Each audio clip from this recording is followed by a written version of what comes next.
Peter. Hello, Rica. Hindi pa namin naisasagot ang reklamo nila Manscarpio. Okay. Ngayon lang palang nila binigay yung kopya ng complaint. At kulang pa ng isang pahina. Kaya babalik pa kami sa darating na linggo sa 29 pa yata para makuha yung kabuuan ng complaint. Meron pa daw addendum. Ayun. So we will have to wait for that bago namin maisasagot ang kanilang reklamo.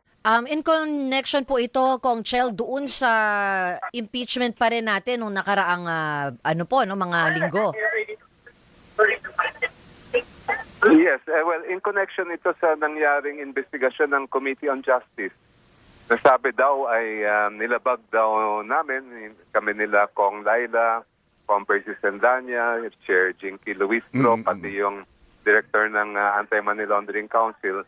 Yun daw, bank secrecy law at mga iba pa daw mga batas. Okay. So, Kong Chel, bakit po kayo nagpunta dyan kung hindi pa pala kompleto po yung complaint, yung copy ng complaint na dapat mabasa nyo? Sorry, Peter. Medyo maingay kasi dito. Hindi ko narinig yung...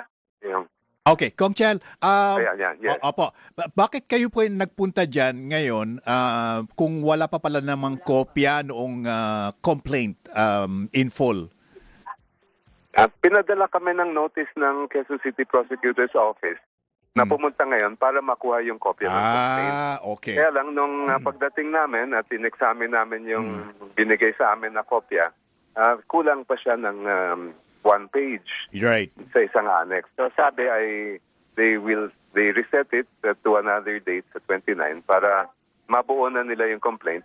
Siyempre bago namin may sasagot siya. Okay. Kong Chel, we will not keep you on the line anymore. Alam ko na marami pa kayong gagawin pero we will set another date para mapag-usapan natin yung mangyayari sa Monday. Ano po? Ay, sure.